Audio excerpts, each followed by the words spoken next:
or as I'm running, I see a car on the right shoulder, so the opposite side of where we are, because we're on the left on the inside lanes of 75. I see a wrecked car on the other side. Okay, I didn't really think about it. And as I'm going, I see Mitchell's car, and then I look over to the left, and I see Mitchell laying on the freeway.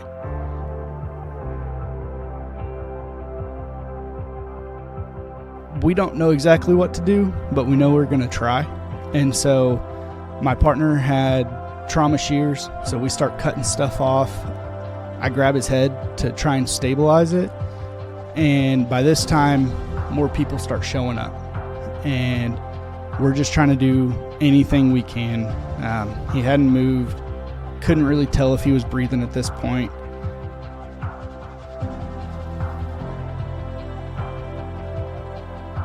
It's hard having a spouse in law enforcement because you don't know what kind of text or call you're going to get in the middle of the night.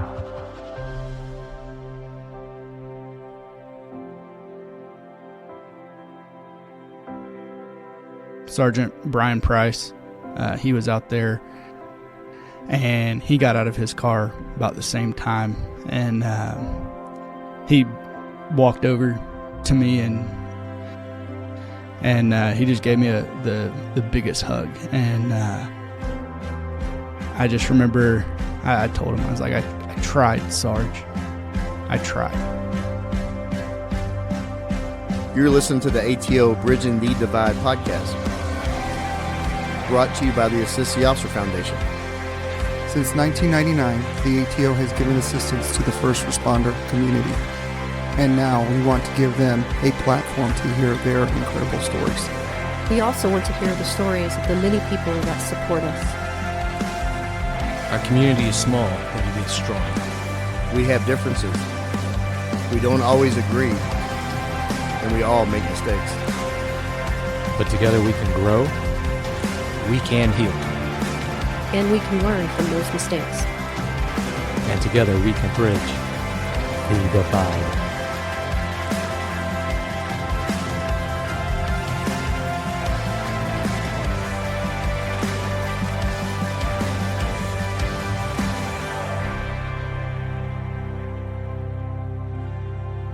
On a cold February day in 2021, Dallas Police Officer Connor Smith put on his uniform and headed to work expecting to answer calls, protect the city, and return home at the end of the shift. Instead, he found himself at the center of a tragedy that would change him forever. The events of that day left scars that cannot be seen, memories that cannot be forgotten, and moments that still echo in the quiet hours. He would be forever haunted by what he witnessed, and the lives forever altered by this tragedy.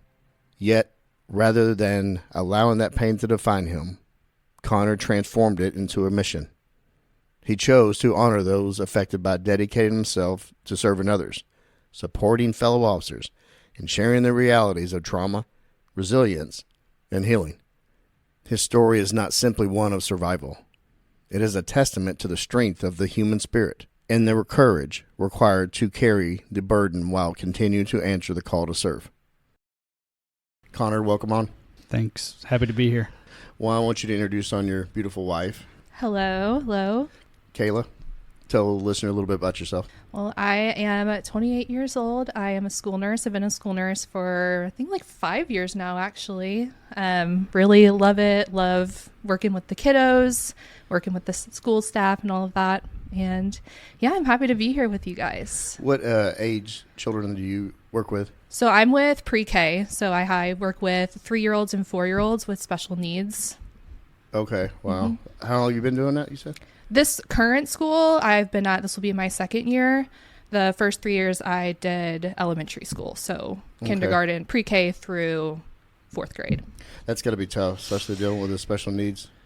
I love it, honestly. Well, I'm glad you do. It can be tough. Yeah. It can be because they can't really verbalize, what's going on sometimes. But, I truly do love it. It is a specialty. We have a lot of our ATO counselors. Some just don't see kids at all, and some specialize in kids. It is something that everybody wants to take on. That's got to give you a little bit frustrating, though. I've got a 15, 18, and 20-year-old, and they can't verbalize what's wrong. They're like, I don't feel good. I'm like, what do you mean you don't feel good? I just took one to the ER this weekend because he had an allergic reaction, was just kind of like, I feel horrible. I'm like, what? Elaborate, please. Tell me what's going on while you can't breathe. Yeah, well, I'm about to be 52, and I can't even. I don't even. Maybe the kids are better than we are. Who knows? Yeah. All right, we got a lot to get to, and we have a long story to tell. So, that being said, Connor, you're going to be up. Tell us about where you grew up and the home dynamic. So I was actually born at Charlton Methodist here in Dallas. My parents were living in East Texas at the time, and my dad was a student pastor for a church in Canton. And then whenever I was 2 years old, we moved down to College Station, Texas. Sorry for all the Aggie fans. I'm not. And grew up there, lived there until I was 21. So what college did you go to? I went to Sam Houston State. First, I started at Blinn College in Bryan for 2 years, but then I went to Sam Houston in Huntsville. What was your major? Criminal justice, and I didn't have a minor. So did you have an interest in being in law enforcement even then? Yeah. So tell us about that, how that... That kind of sounds like it. It's a plan A only deal. Right. Yeah, I only had one plan. Since the 7th grade, I wanted to be a police officer. Like I said, whenever we moved, my dad was a pastor or a student pastor when we moved, and then whenever we got to College Station, he was a head pastor at Living Hope Baptist Church down there and in College Station. And he would go ride out with the officers in College Station as a chaplain.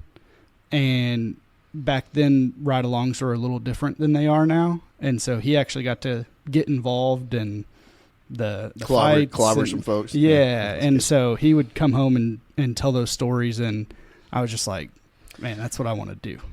So I'll say this about the chaplains. Their role and function, usually when they show up to a scene in our department, and it's usually not for something really good, and it's something, it's grief, it's loss, it's serious injury. Is your dad deal with a lot of that? Right. Yeah. So a lot of the times, like, they would call him out to deliver death notifications because, I mean, College Station was a smaller department at the time, and so he would be kind of like get to do his pastoral care job just with the police. So do you have any siblings? I do. I have an older sister. She's 37. She works with children with autism. She's trains clinical directors for autism clinic. Okay. And then I have an older brother. He's 35, so he's 5 years older than I am. And he is a football coach for Athens High School. Nice. And then I have a younger sister, and she is a receptionist at a vet clinic here in Dallas. Okay. Yeah. So they're all still all homegrown Texas folks. Yeah. Oh, yeah. Okay. So I'm looking through your show notes. I want to go jump into Hurricane Harvey. Yeah. Can you tell us that story? Walk us through that. Yeah, so whenever I was at Sam Houston, so I had moved to Huntsville at this time, and Hurricane Harvey hit, the coast of Texas and Houston pretty hard. And so I actually came back. My parents had moved to Louisville by this time, and so I came back home to Louisville while the storm was down there and campus was shut down, so there were no classes going on. So I just came back up north, and then after about a week went back down to Huntsville. And our church at the time, University Heights down in Huntsville, they were planning a lot of relief trips and just providing any assistance down in the Houston, south of Houston and Webster. Any help that was needed, construction work, clearing out houses, anything like that. And so that's what you went assisted with? Yes. So can you kind of just paint us a picture, describe the scene when you got down there? I saw the news, but you had a firsthand account. Can kind of just paint a picture for us on that? Yeah. So the church that we went down to assist, who actually had the jobs lined up, they were just sending out crews. Just whoever showed up, they would give you an address and say, go figure out something to do. And yeah, because I'm sure there's a ton to do. Yeah, there's so much. And so Kayla was actually with a group of her friends and 2 other people, and I had done work trips like this my whole life. I mean, in the church, we would have church work days on Saturdays where we'd go do whatever, basically community service projects that were needed. And we would do mission trips over spring break. I mean, and so I had experience doing things like this before, and I saw Kayla was a little bit in over her head, and I went over and asked, I was like, do you want to co-lead this team with me? Like, you want to go out and co-lead this team with me? Right. So at first, you know, a little scared talking to girls, but especially at after a tragedy, natural disaster scene. Yeah. But so I went and asked if she wanted me to help her lead this team, and so she said yes, and we went out to the location that they gave us, which was a street of kind of condominiums, and there was a little creek right behind where these condos were, and the guy that we helped clear out his condo was telling us that the water had risen high enough, so the bottom floor was a garage, and the water had risen to the top of the garage. Wow. And so there was just debris and piles on the opposite side of the street that we were just tearing out sheetrock, tearing out insulation, and just throwing all the trash over. Just helping complete strangers. Yes. Yeah. Kayla, can you give your perspective on what you did and how this went, and I want to see if your story differs from what he said. Yeah, so I went down with a group of my friends. One of my best friends, she lived down in that area, so the week before we had gone to her house to kind of help clear out in that area. And so through our church, we went out there, and at the church they asked our little group, like, who wants to be the group leader here? And no one said anything, and so I was like, okay, I guess I will. But I had done mission trips before at my church when I was younger, but nothing ever like this, nothing like leading a team out there. So I was a little bit nervous, and then Connor came up to me, and he was like, hey, we can co-lead this group, and I just like felt this huge sense of relief. I was like, oh yes, please let's work together on this, because like I feel like I'm in over my head. I would imagine everybody was. Like, I mean, is it fair to say that there was so much of a task to do you didn't know where to begin? Yes, it was devastating. People lost everything. Yeah, so if I remember right, there was Hurricane Harvey, and then there was another one that they almost, was there 2 hurricanes really close together at that time? I think maybe, but also Hurricane Harvey just sat over Houston for just days. Flooded. And so there was just nowhere for the water to go. Several Dallas officers I know packed up and went down there, and I know that Chief allowed some officers to go down there and help everybody. Yeah, wow. It was so devastating. It was needed. Mm-hmm. Y'all hit it off after meeting there at that catastrophe, and tell us how just the relationship started to grow after that. Yeah, so I actually, right after that trip, our church was going down further, like towards Galveston, to do a weekend trip, and I was going on that, and I was riding with somebody else. I couldn't remember if I had locked my truck or not, and so I had gotten her number on the previous trip, so you got everyone's number. I did. But then I texted only her to see if she would check and see if my truck was locked or not. Yeah, smooth. Yeah. My friends were like, hey, he only texted you. That has to mean something, right? It did. Yeah, it clearly did. Yeah. And then while I was down on that other trip, I just kept texting her, and we started talking about life and our families and everything like that, and that's where we went from there. And here you are. here we are. You this long journey now. You're on a podcast together. I know. Imagine that. Look at us. Look at y'all. So I want to get into you graduate in 2018. Yeah. Can you talk about that? Yeah. So I wouldn't say that I was the best student in college. I mean, I passed all my classes. I never had to drop any or anything like that, but I didn't care for school, and I went there to get a degree, and that was it. It was a check the box. It was, yeah. And so after that, I just started to – I moved back in with my parents in Louisville and because I hadn't had a job lined up, and I started to apply just about everywhere but Dallas. Where all did you apply?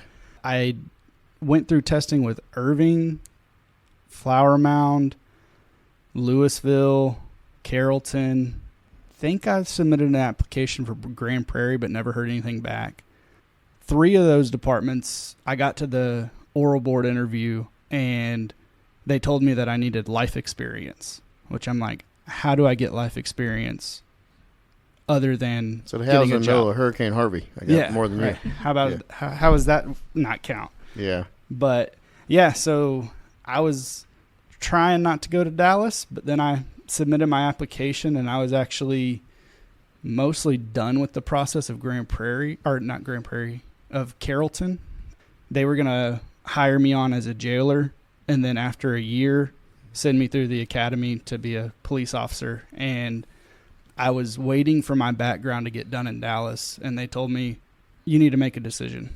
And I told them, I'm going to wait and see what Dallas says, because my goal wasn't to be a jailer, it was to be a police officer. It's kind of a common thing. We've had on a lot of people that other agencies outside of Dallas, they did hire people on to be jailers. But it would, in some cases, it's been great experience for people that couldn't get their foot in the door otherwise. Right. And I mean, that would have been the life experience, Yeah. quote unquote, that they were talking about. Well, speaking of life experiences, I read in your bio you had a friend that passed from a car crash. Yeah. So not 100% sure on all the details, but it was when I was in college or just graduated, but he was driving, I believe, towards Palestine, and he had packed up. He was moving out there, and he had a rollover crash and passed away. And like I said, I didn't have a whole lot of details on it, and so that was definitely hard. He was a good buddy of mine. We played basketball all the time and hung out. So that was probably my first or second experience with like someone close passing away. And dealing with grief. Yeah, dealing with grief. Yeah. Which is, I mean, we all go through it. We all go through it, whether there's a loved one or somebody we know die of an illness or a tragedy like that. Right. And you were in the process of wanting to get out of the apartment when this happened, right? Right. Okay. And then little did you know you were going to be exposed to a lot of people's grief and sorrow and violence. Yeah. And this was kind of like a, It was kind of a start. Yeah. Did you learn anything about yourself? I feel like I learned that I know how to be strong for other people, and to just sometimes put my own feelings aside, because my little sister was really close with him as well. And my little sister and I have always been extremely close. I mean, like I said, there was 5 years between my brother and I. And so my older sister and older brother are one set, and my little sister and I are another. And so she had a hard time dealing with it as well. And so being there for her, I felt like was more important for me, and just being there for other people as well. Well, helping other people, it is therapy in some ways. Right. But also it could get too heavy after a while. Right. Yeah. And we're going to, the story, we're building up to something. And also the weight of grief and sorrow. So tell us about hiring on with Dallas. I told Carrollton no, and about maybe a week to 2 weeks later, Dallas called and was like, hey, when can you start? And I was like, oh, thank God, because that was my last egg. And so Well, Dallas will hire. Yeah, we always hire. So Yeah. you'd have been fine. yeah, they'll take anybody. You'll let anybody on the podcast, but it's No, I won't let anybody on the podcast, I promise. Because there's several people that Kent knows this. There's several people that have asked. Yeah. No, I know. But yeah, so Dallas called, and I believe it was January of 2019. They were like, "Hey, we have an academy." It was either January or February, and they said, "We have an academy class starting May 1st. Would you want to be a part of that?" And I was like, "Yeah, I would love to." And they were like, "We could also hire you as a pre-hire." And so I started April 3rd of 2019 as a pre-hire in the special research unit. Where is that planning? It's kind of records. But it's second floor near where the background investigators are. Yeah, okay. I know, yeah. So I shredded a lot of papers and filed a lot of time cards. Hear a lot of people sit around and complain. No, because I was kind of in the back room by myself. They were just like, here's a stack of 500 time cards. Put these with the officer. And so did that. And a lot of important work they didn't want to do. Yeah, just tried not to get paper cuts. So when the academy finally got going, what surprised you most about it? So for me, I have kind of always been a no-nonsense person, and I would say that I'm mature for my age, and I think the amount of people who just didn't take it as seriously as I thought they should, because, I mean, I'm here to work. I'm here to finish this academy and get out on the streets and do a professional job. But, you know, some people like to joke around and horseplay. You would have hated being an academy. 100%. Yeah, I probably would have. Yeah. I mean, we had we had a class clown in there. He was a nut, but he was funny. And is he still on? No, he's actually on a department down near Houston now. Okay. Yeah. But, I mean, my DT partner always told me, he was like, "You're an 80-year-old in a 24-year-old's body."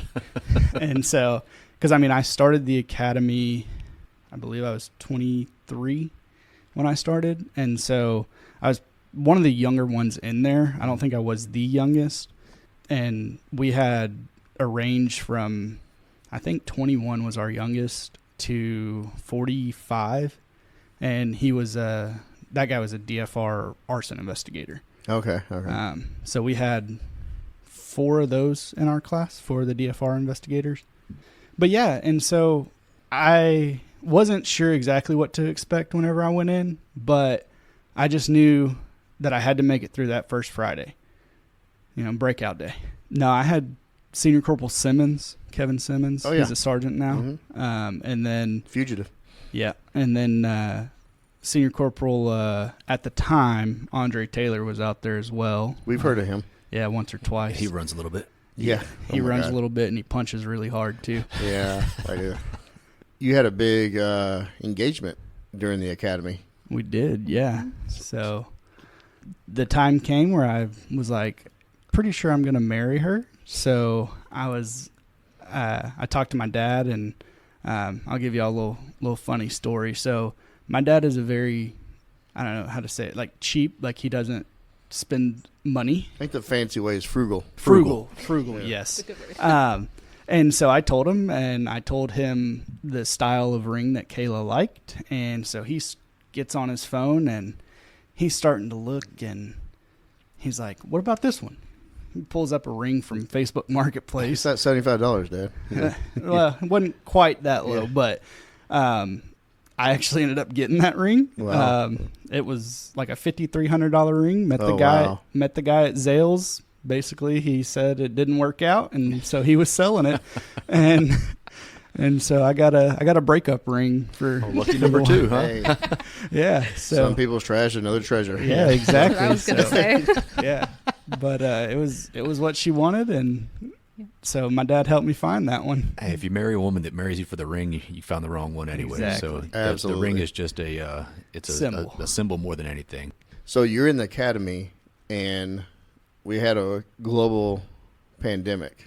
How did that look? So I graduated the academy before. You graduated right Yes. before. Okay. Yeah. So you're on training. Right. Okay. I graduated the academy January of 2020. Oh man. And okay. So you were on. So you would have been on what? Second phase or third phase? Second phase. Second phase. Whenever the pandemic started. Yeah. So before the pandemic, actually, 2 days before the pandemic, is March 8th of 2020 is when Kayla and I got married. Right before So- everything Boy, you shut got down. in there before the curtain Yeah. fell. Had no idea anything about it, and we got married, and then we came back, and then I went back to work. So we got married. I took my Friday off of training and my Monday off of training. So I went down to Georgetown, and then the next day we got married. The night of our wedding, we stayed in just outside of Waco, and then we came back. And did I go to work that night? I think you went to sleep we went to your sister's house. Right. To spend the night. And you went right back to work. Yeah. So I had a couple of days off, and we got married, and then the whole world shut down. And then you started wearing a mask everywhere. Yeah. Yeah. So how did that go with the honeymoon? Did you guys go anywhere? Or I guess you were on training. You really couldn't go to it. Right. Yeah. So I was on training. So after training was done, of course, COVID's still going on, but we went up to Colorado for a week and went to Granby and just got to hang out, and there was a rodeo going on, so we got to go to that, go hiking and all that good stuff after training. Yeah, the travel at that point was almost impossible. You know, you had to have all sorts of different documents and testing right before you go, and God, what a weird time, man. So I was in legal at the time, and, you know, that's the thing about shelter in place and all this social distance and stuff, and ball kept bouncing for first responders. What was the term they used for?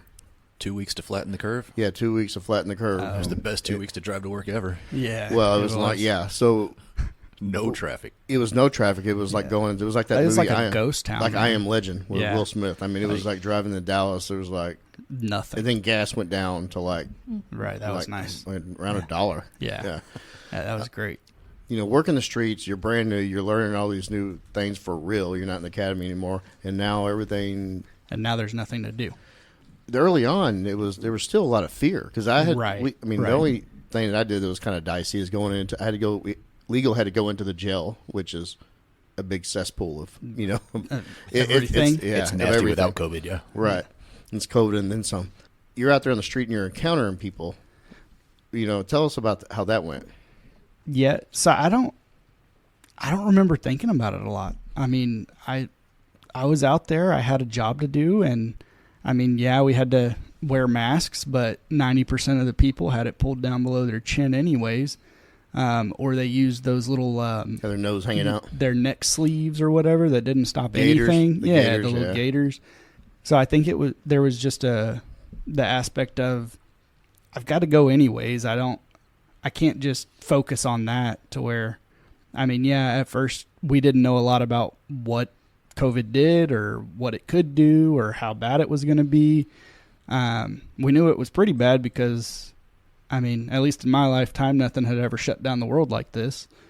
Having the knowledge of just, hey, we've got a job to do. Like, we still got to go answer whatever calls comes out, regardless of if COVID-19 is out there or not. It was out there. It was just Yeah. a matter of you're always, you know, being an officer, you're running the risk of some danger anyway. Then you add this extra layer of fear and Right. you know, something else I have to deal with. Yeah. The crazy part was, you know, whenever I got out on the street, I worked Northeast. And Northeast is notoriously one of the busiest divisions on the department.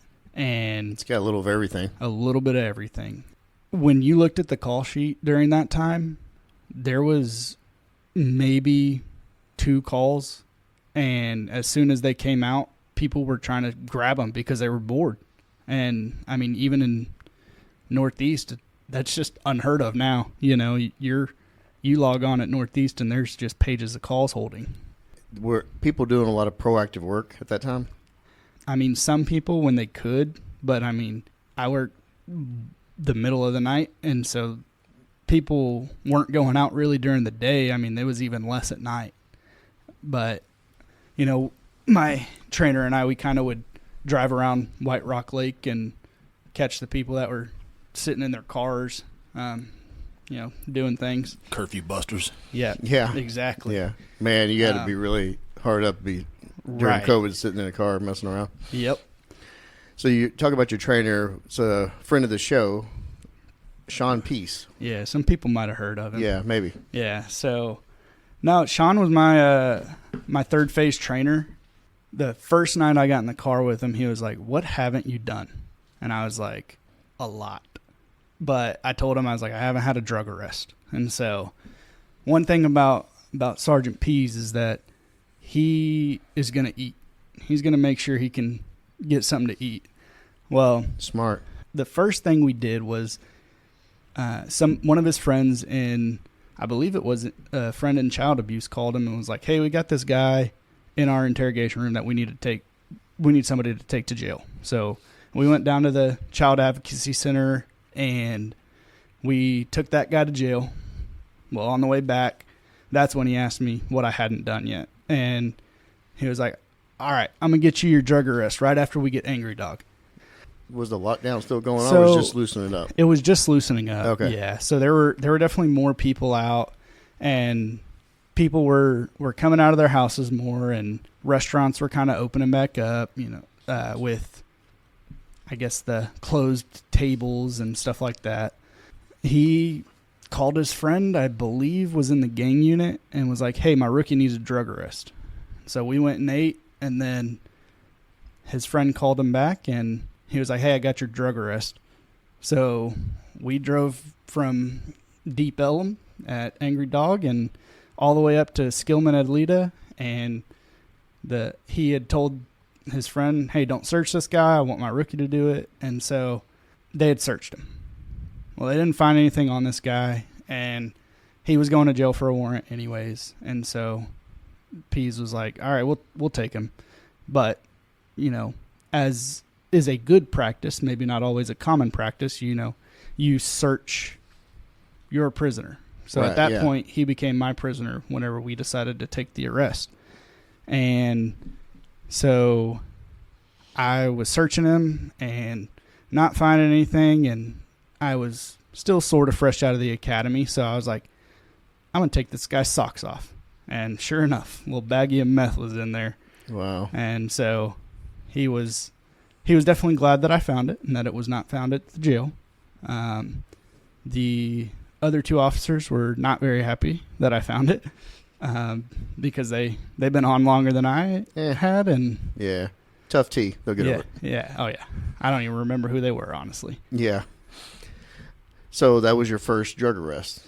Correct. And nasty old sock. Yep. Yeah, it happens, and I've actually taken people to jail, and the jailers have found drugs in the sock, and it's not I've had that it's not that common to search. So, right. Good job, rookie, on that. Yeah, appreciate that. Yeah. Another major event that happened during COVID, and you were in the middle of, was the George Floyd riots. Can you kind of talk about what your role was in that? Yeah, so I was actually on training with Pease during that as well, and so we would get to work, and they had the response teams set up, and they were like, "Hey, y'all are gonna go stage down." I don't even remember what the streets are anymore, but right over there by the old, what is it called, Reunion Arena? Reunion Arena, yeah. So that's where we would stage, and the picture I sent you with me in front of the React truck and the heavy vest was actually from the riots. So how did it look from your perspective being down in the middle of that? Yeah, so we were off the night that they all kicked off. The really bad night that, yeah, the first two nights were really bad. Right. So we were off both of those nights. It just happened to be his days off, and so we come back to hearing about that and wondering, oh, is it going to be like that again tonight? And fortunately, it wasn't like that. After those first two nights, there was a lot of people. Just the amount of people whenever you're a rookie is just surreal because, yeah, you got your training, and you got a lot of other people with you, thankfully. But if they wanted to, they could do a lot of things. They could overtake the city if they wanted to. Yeah. One thing that's frustrating about that whole time is that it seemed it was not just Dallas. Every major city USA and even smaller cities was dealing with this. And it seemed like COVID just took a vacation during that. Everybody forgot about it. The social distancing and everything. And we were seeing videos of officers, people ratting their face, no mask, And that was a really scary time for the city. And Were you out there for the bridge incident? I was. Okay, tell us about that. So we got the call on the radio that the protesters had taken a left when they should have gone straight. So they had a group of officers that was behind them, and we actually went around to the opposite side of the bridge, kind of sandwiched them in on top of it.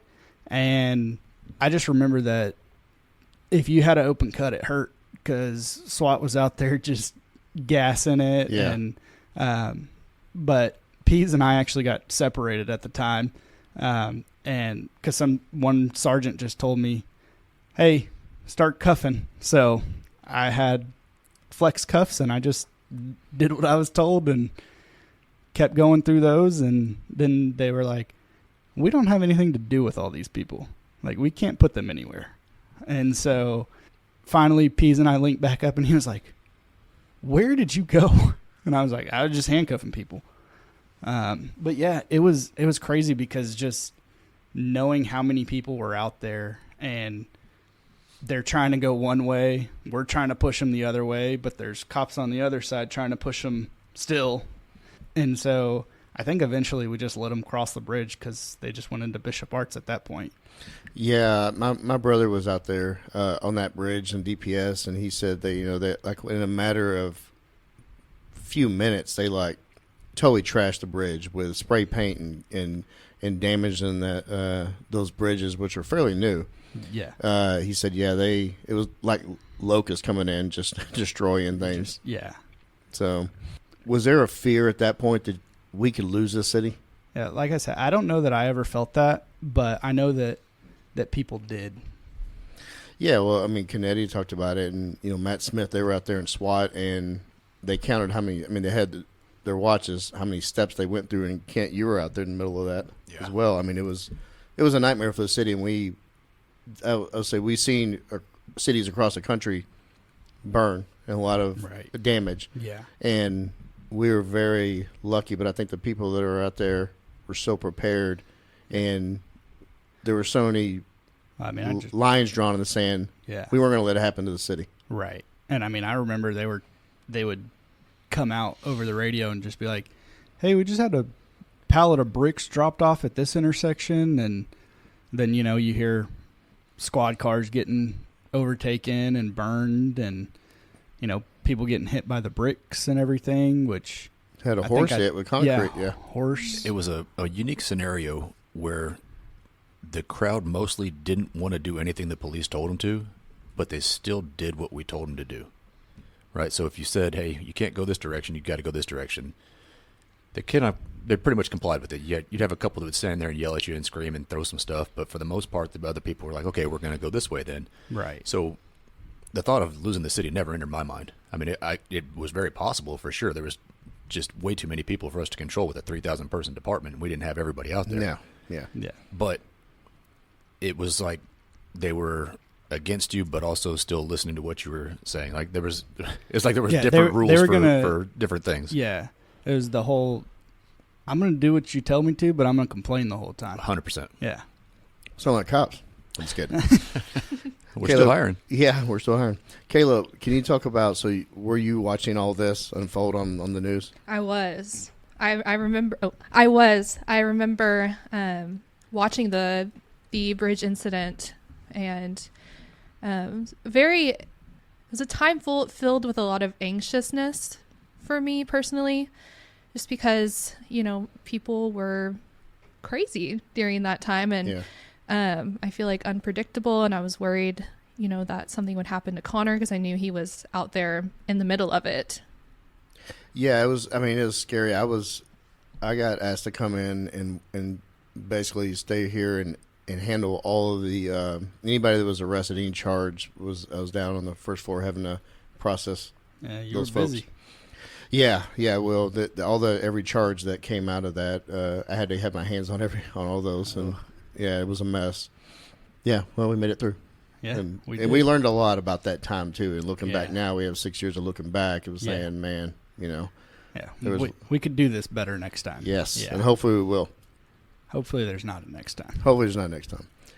So I want to shift gears. We've talked about February 13th, 2021 before, and the Pentons have come on, and we've talked about their night and how that night went for them. I want you to kind of walk us through how that night looked for you. Yeah. So started out as any other night. Woke up because I worked 1 a.m. to 9 a.m. at the time and headed into work. Had detail, and at the end of detail, there were officers out on 75 northbound who requested additional elements because of the location that they were. They were just above Walnut Hill, and there's kind of a hill right there that whenever you crest it, that's when you would see them. So they wanted us to come and provide additional cover.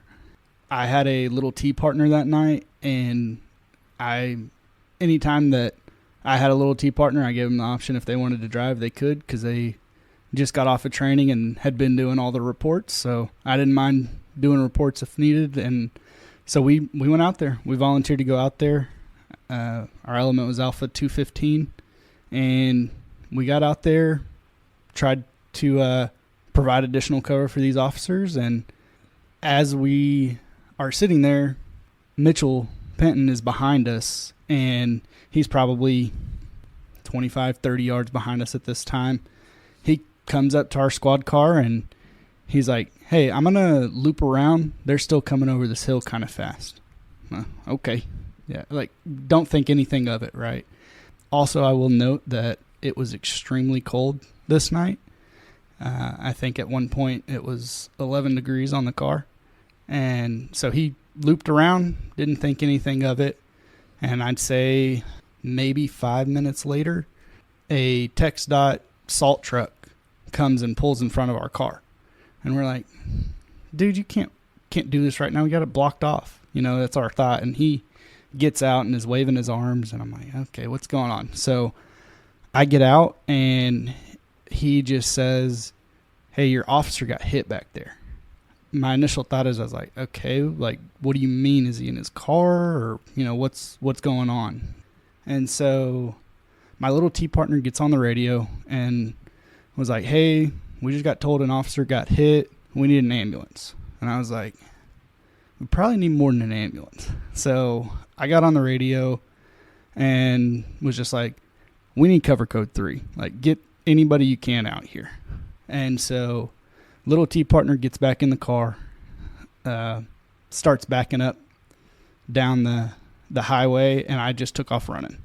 So as I'm running, I remember another officer gets on the radio, and he's just like, "Smith, where are you?" And I'm like, my first thought is, I don't know, look at the map. But I get on the radio, and on my first phase of training, we also would never not eat on the shift. And so Norma's Diner on Park Lane was right there. And so I said, "We're just north of Park Lane on 75, right next to Norma's," because that's what I knew. And so as I'm running back, I don't know what I'm about to see. When we get back there, or as I'm running, I see a car on the right shoulder, so the opposite side of where we are, because we're on the left on the inside lanes of 75.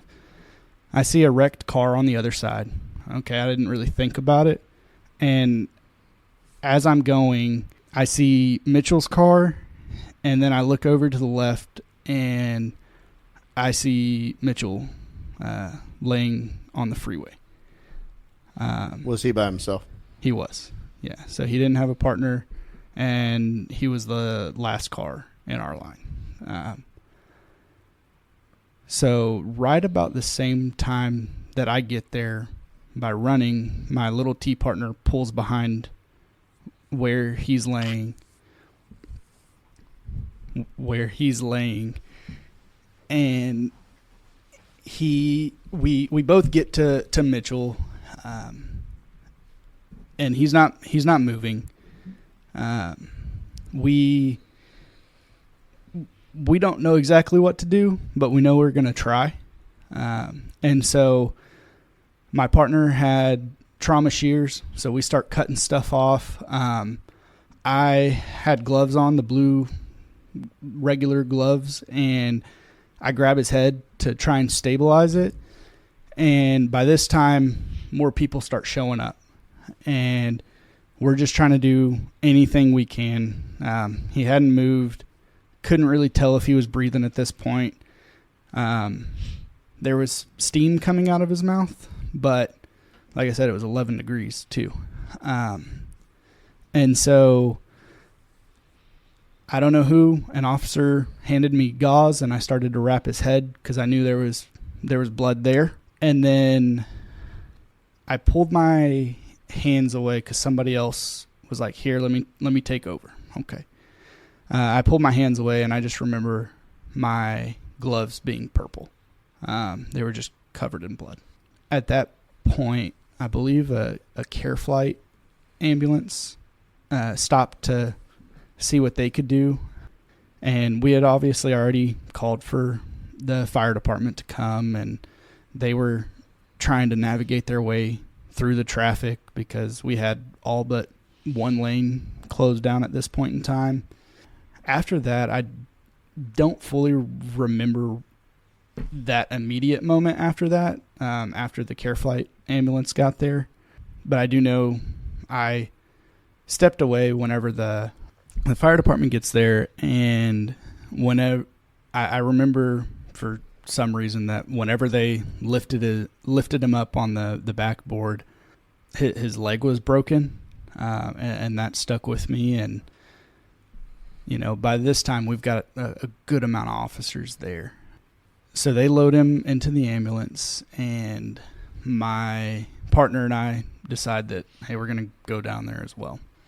So we get down to Baylor, and I went to the bathroom down there, and I just had to start washing blood off my hands and my arms. And the waiting room down there was just flooded with officers. Yeah. And I don't know how, but I heard someone just go, "Where are Smith and my partner?" And I was like, we're here. Like, we made it down too. And they're like, "They need y'all back up there." I'm like, okay. Back at the scene. Yeah. And so we drove up there. The reason that they needed us back on scene was because we were the first ones there. They didn't know what happened. I mean, honestly, neither did we. We just knew that we got told he got hit. And so we went up there, ended up actually doing like a audio and video interview with the, vehicle crimes detective. Yeah. And we sat in the car. As we're sitting in the car, dispatch sends out a message that he passed away. So I got out of the car. I already kind of knew that that's where it was headed.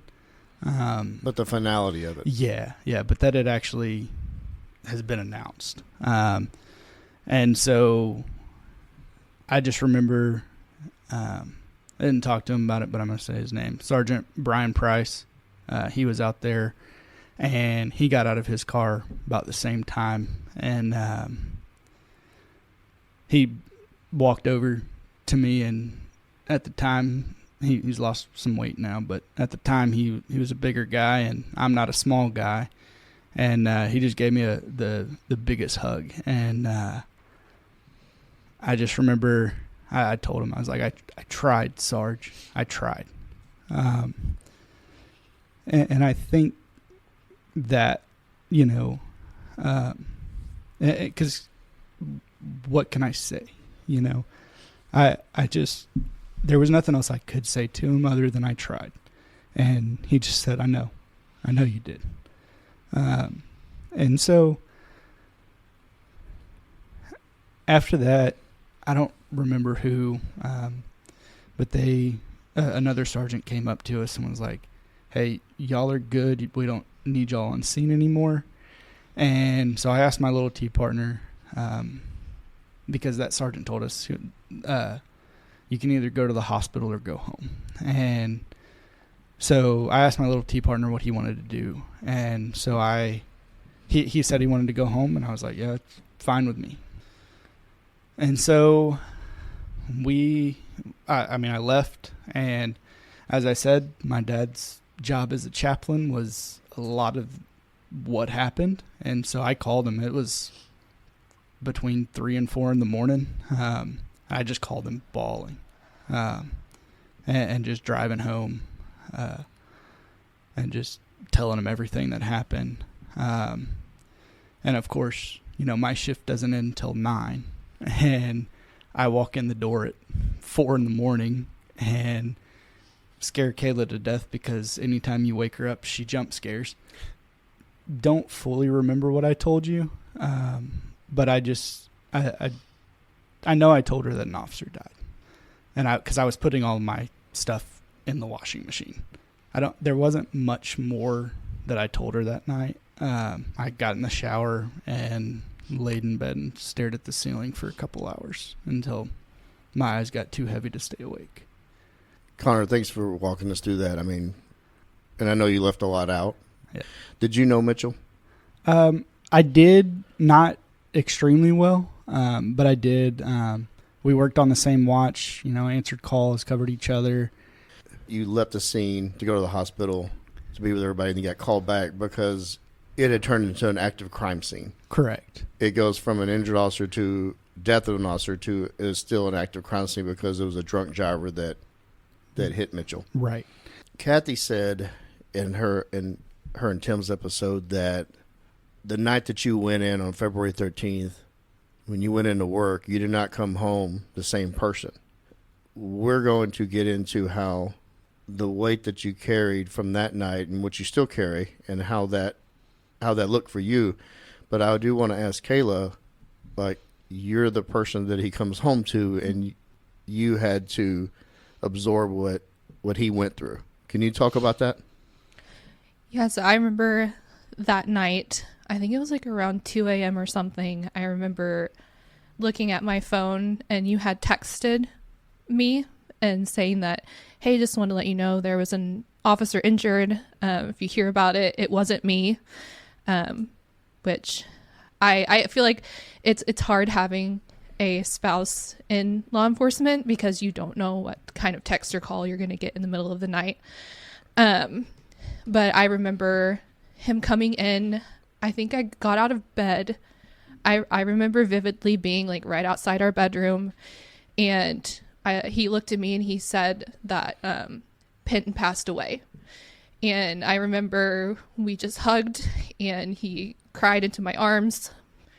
I remember that you put your clothes in the washer, and like later that night I went to check and switch over the laundry because I wanted to make sure that there wasn't any blood left on it because I didn't want him to see that. I remember laying in bed with him and really struggling because I'm a fixer and I wanted him to feel okay. I knew that probably wasn't possible in the moment, but just like really wanting to know the exact right words to say to him, but having to realize that what he needed in that moment was just someone to lay there and be with him. So it was really hard seeing him have to go through that, and he carried a lot of guilt that he shouldn't have had to carry. I remember him telling me, like, what you told Sergeant Price, like, I tried. I feel like there's more I could have done, and hearing that he was carrying that weight and that guilt when he shouldn't have to because he did everything he could do. There was like a heaviness that wasn't there before. I feel like in a way it's like he lost his innocence. I don't know if that makes sense. No, but it makes perfect sense. I feel like, again, he didn't talk much about it at all. And I think that is one thing he tends to do is put down or, stuff down his feelings. We joke about that a lot, but well, do me a favor, Connor. Why don't you talk about it? Probably a lot of times I just don't know how, because I don't want other people to have to carry something for me. Yeah, no, that's the protector, right? Yeah. That's the servant in you, and your wife being a nurse is the same, right? Right. It's very, very frustrating as a fixer to not be able to fix something, and you almost feel useless. And I don't think there's any worse feeling as a fixer than just feeling like you can't do anything to fix what's going on. Yeah. That's one of the most frustrating things. It's you've got kid, right? You got another one on the way here. Correct. That is one of the most frustrating things when your child is sick or there's something Yeah. wrong with them and you can't do anything about it. Man, it's the same feeling Yeah. again. So you're going to go through it, right? Yeah. And it's important that you have talked about what you've been through already, because that'll absolutely help you. I'm 100% firm believer that talking about this stuff and getting it out and actually verbalizing it helps you process it, and it's going to help your wife also. So Yeah. No, I'm for sure you've talked about it more now. You just talked Yeah. about it in front of her. Yeah. But No, yeah, she's- it's a method we use to try to protect everybody else, Right. but it's corrosive to our own health. So I'm glad that you got it out. Yeah. Well, it's kind of going back to like with you shielding your sister Yeah. when your friend passed in the car wreck. You know, it kind of goes back to that's who you are. And there's another thing you kind of told me on break that Kayla had not heard the full story until you had dinner with the Pentons. Can you tell us about that?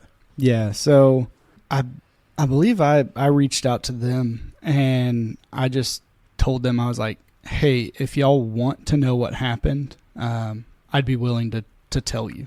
And so we set up a time to go have dinner, and what was it, Cheddar's and Mesquite? Yep. Yeah, we met them at Cheddar's and Mesquite because at the time we lived in Forney. They live in Richardson, and so it was kind of a center point. And Kayla, I hadn't told Kayla the full story of what had happened. And your involvement, yeah. Yeah, and my involvement in what had happened. And so I kind of briefly braced her. I was like, hey, this is not going to be good.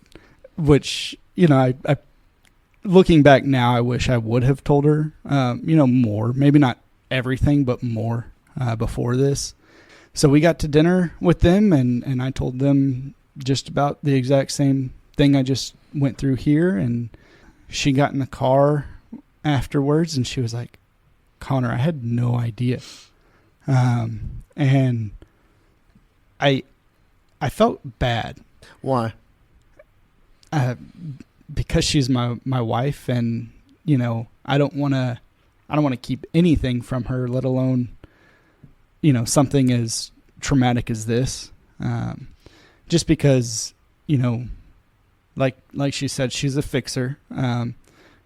There's nothing really to fix on this. And so I thought I was shielding her, but I think I was also at the time kind of just pushing her away from it because I didn't want her to know and to see what could also happen to me.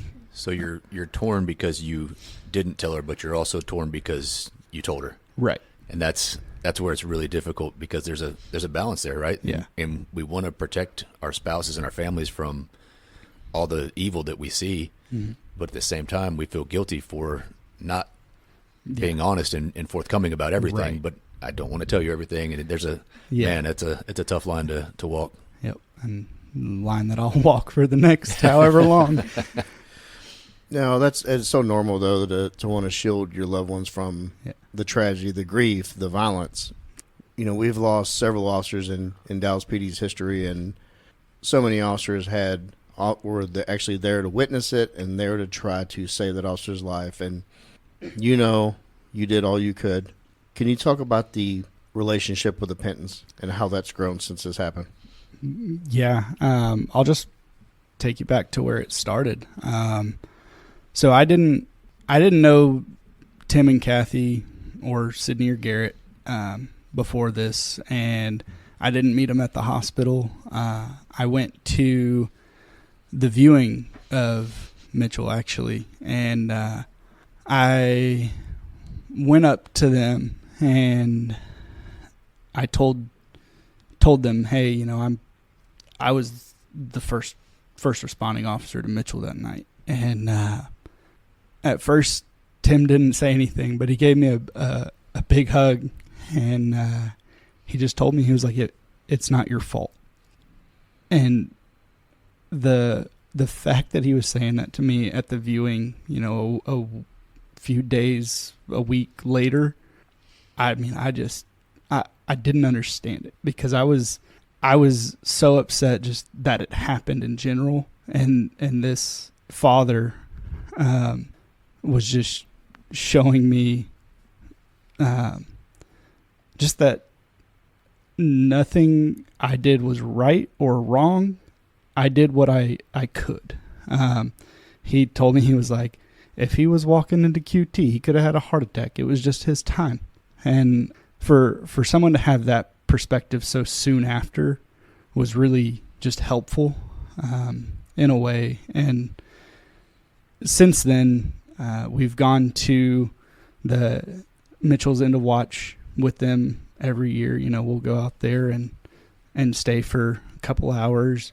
I want to say his second End of Watch, we were pregnant with Micah, and we had decided that, you know, if they were okay with it, that we'd like to give Mitchell's middle name, Aaron, to our son. And so we asked them about it, and, you know, of course, Kathy cried a little bit, and but they said, of course. And, you know, we've just really grown a special bond with them.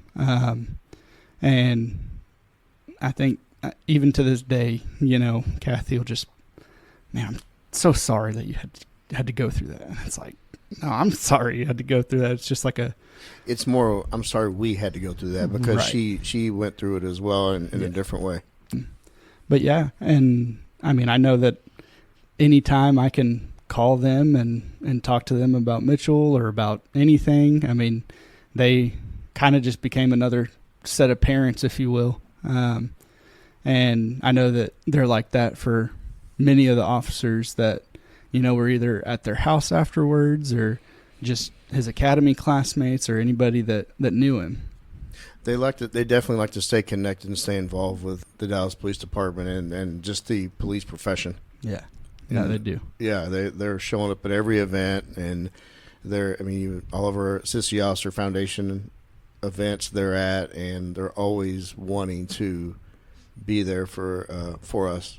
Yeah. So they came on episode 81. They did their episode, and you know, and I was very apprehensive about doing it. I've been pretty outspoken about that. But afterwards, you listened to it. Can you talk about the effect it had on you? Yeah, I mean, I feel like it helped me get to know who Mitchell was as a person even more. He was always, you know, in detail or just at work. He was always a goofy guy, but, you know, just hearing their stories about him and his soccer and all of that, and then just getting into the story of what happened to him, you know, just hearing them speak on everything that happened that night and the weeks and, you know, still today. Just hearing them say that, I kind of made the decision that if ever asked, that I would say yes to come on the podcast, just to be able to tell more of the police side of the initial response, you know, just so that people could hear that and just know that sometimes you're not going to know everything to do. Whatever you do is right, you know. I remember exactly where I was. I was in a Tom Thumb with my daughter Carmen shopping, and I get a call from a number I didn't have saved, and it was you. Yeah. Can you kind of walk everybody through that? Yeah. So at that time, the wellness unit had been formed, and y'all were going around to details and telling people like, hey, this works. And, you know, it might sound like voodoo or whatever. And, but y'all were just telling us how, you know, whether you just go to the ATO for counseling, or, you know, if you get a little more involved and do the EMDR, like, this works. And so we were like a bunch of snake oil salesmen right around. Yeah. We still are. Yeah, still are. But hey, you at least got one buyer. And so I called you and I was like, hey, I think I need to do this. And so you set me up and got me started on the process, and I went to see Dottie, and I feel like after the first session, I was just like, I felt a weight just lift off my shoulders. Can you go into that a little bit more? Describe how that, well, going in, the nervousness, and I know how it feels the first time going in to see a counselor and not know what to expect. Right. Since doing the show, the people that listen, they kind of have an idea. Yeah. But you also, it's a huge unknown. Right. So when you were going in, were you apprehensive all about going? I think before I called you, yes. But as soon as I made the decision, like, this is what I'm going to do, I was like, all right, let's do it. Because whenever I had 2 years to think about it, I waited 2 years to go, or almost 2 years. And so I had plenty of time to think about it and be apprehensive. And, as soon as I heard the stories and testimonies of people who it worked for, I was like, you know what? It's worth a shot. And it's not going to hurt anything. It's not going to get worse. Yeah. And so just being able to, and Dottie, knowing that she was an officer and so is her husband, and just knowing that she at least had a sense of what I'm going through, that just really put me at ease knowing that. Kayla, so I'm going to ask you this. So, like, whenever he made the decision, I'm guessing y'all had a conversation.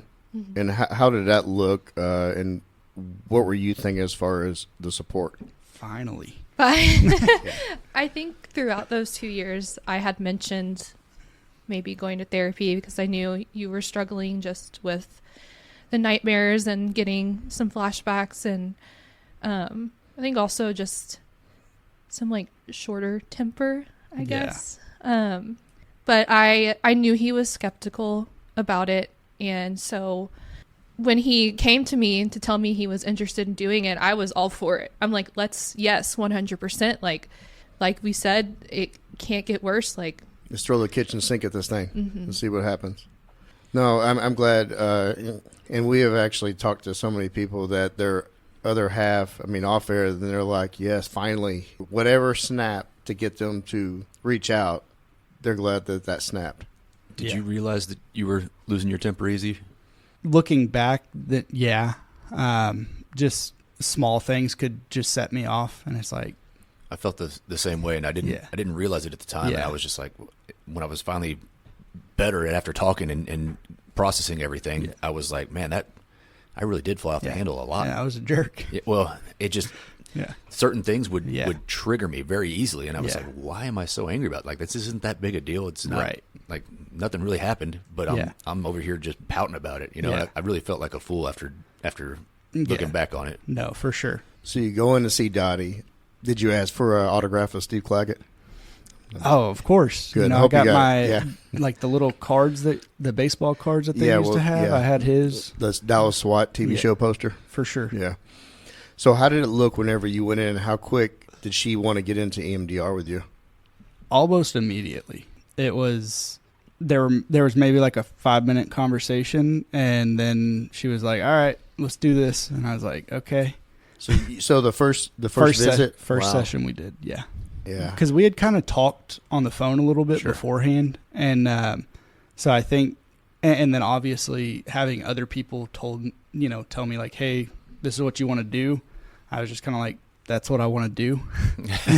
And so, but yeah, it was really quick. I think it was the first one. Yeah, that is very quick. It might have been the end of the first one though. Wow, still though, the first setting. Whenever it was going on, what were you thinking? Because it is an odd therapy. Yeah, so when you first start it, you're like, what am I doing right now? I'm staring at a magnet and tapping my knees back and forth, and I had to get her to close the blinds, though, because her office has a road right behind it, and I kept getting distracted. But, yeah, at first you're just like, what are we doing here? And but then you just keep doing it. She made me close my eyes, but typically I was trying to think about whatever she was telling me to think about. Yeah. So whenever you were done, did you feel any kind of like instant relief, or how did that look for you after you were done and go home? You're actually kind of exhausted at first whenever you go home. Very tiring. Yeah. I think just any time that you're exposing your feelings, it's kind of exhausting. And so, but I would say there were just parts of the story that it was pretty immediate.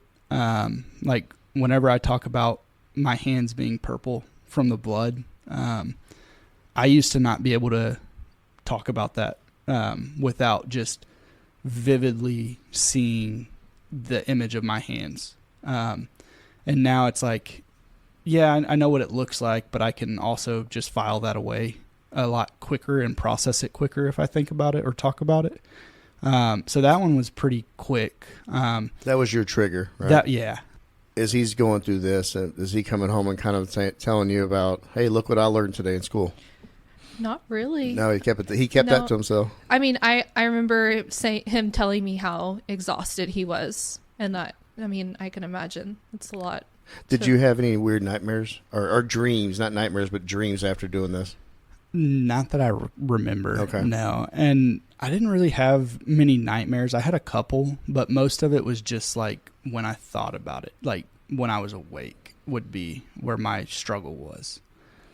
Yeah. So if we give you an opportunity right now to recommend other officers going to see somebody or waiting 2 years, what would you tell them to do? I would say do it way sooner than I did.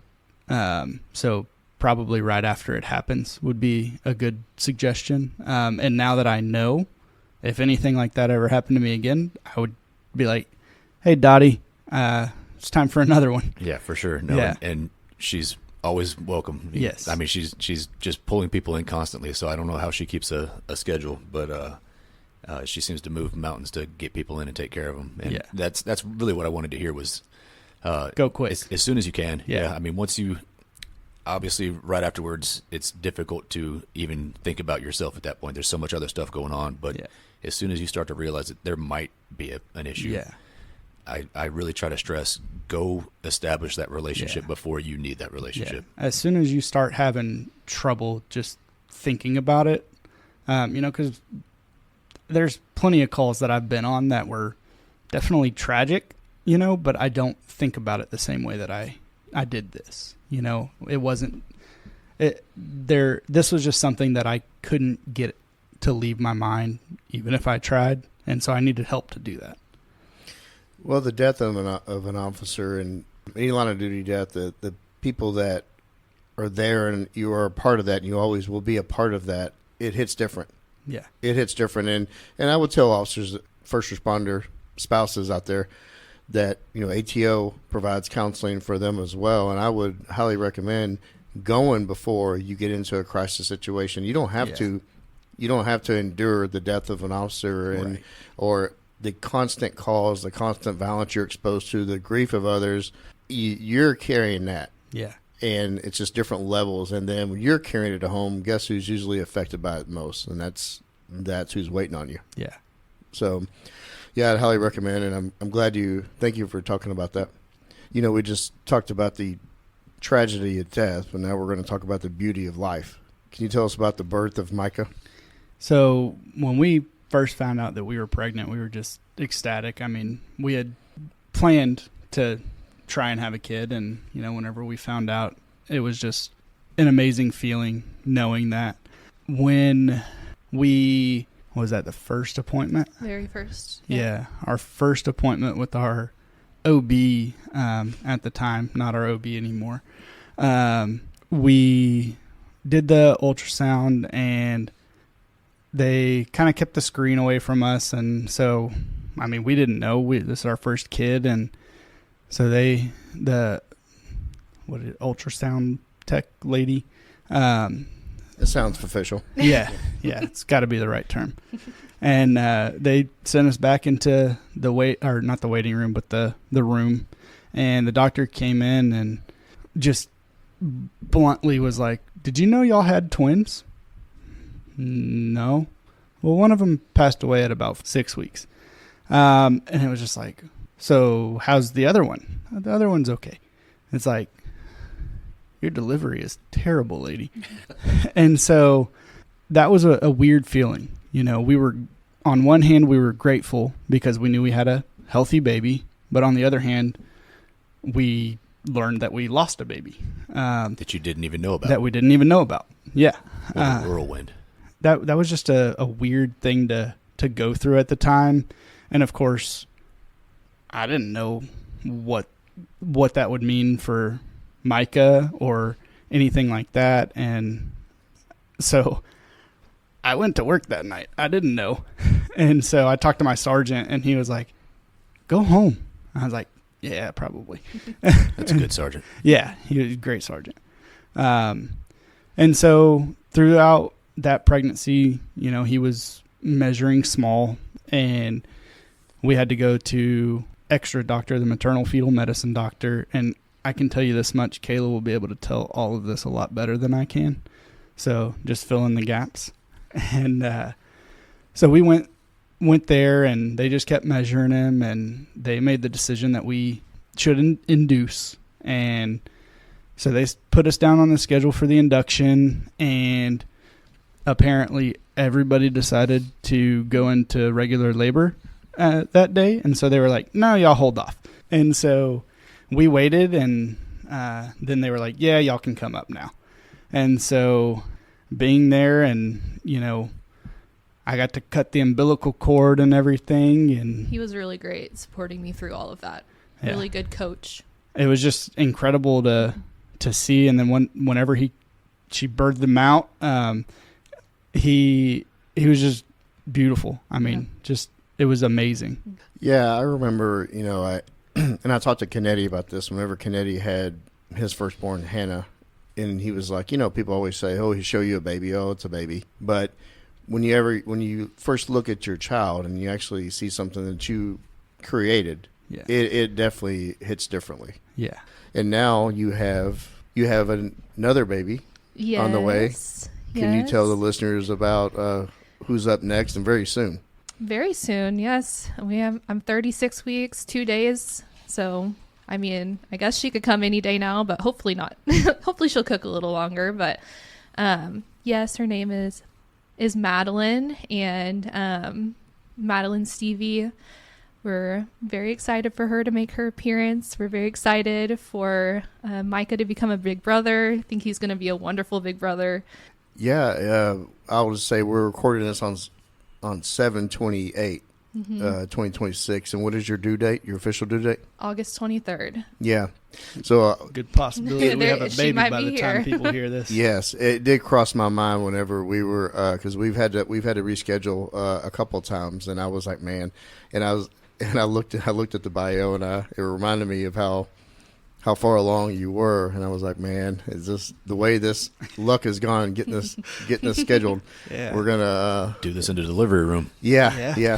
Hey, come on. You got Right. the invite. Yeah, been a fun video. So I have a final question for both of you. You know, you've gone a long journey from starting this profession during the pandemic, going through protests that turns into riots in our entire country, to being there for the death of an officer.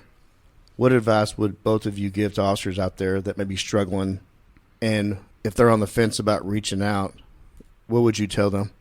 I think a big thing I definitely would say that therapy really did change Connor a lot. I think it did help. I feel like he seemed a lot happier in a way, just being able to get those feelings out.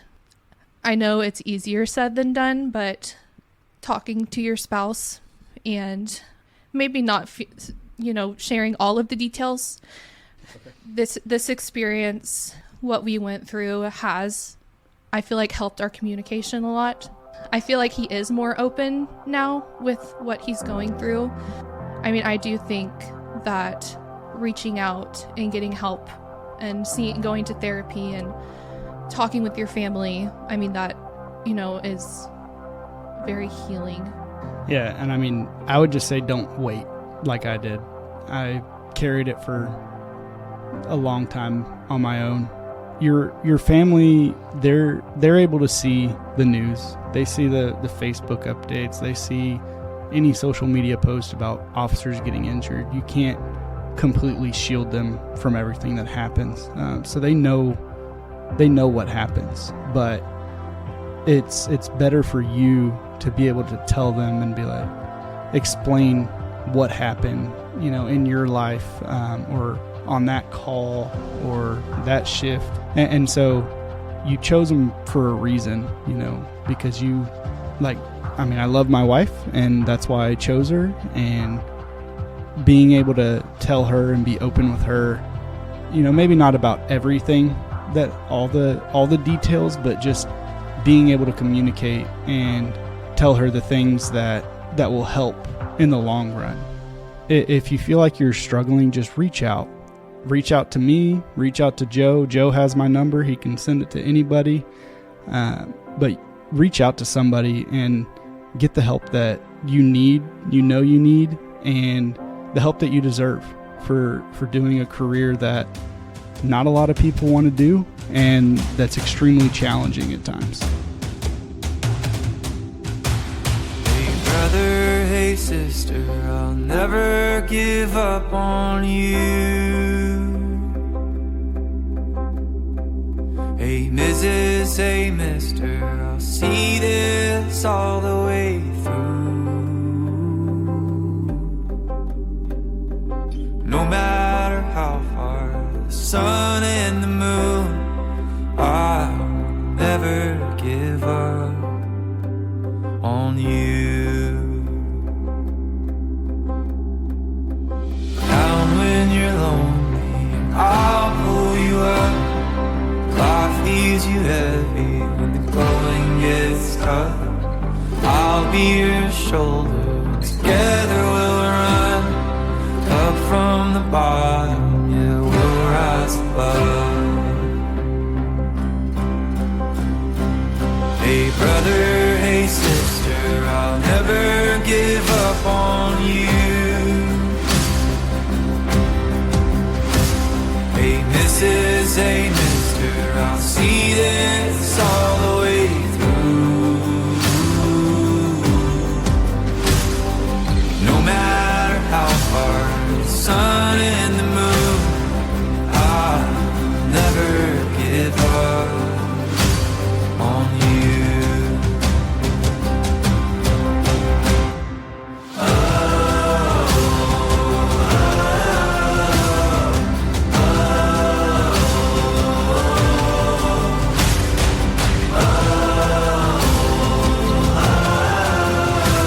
I'll never give up on you. Hey brother, hey sister, I'll never give up on you. Hey Mrs., hey mister, I'll see this all the way through. No matter how far, for the gold and the blue, I'll never give up.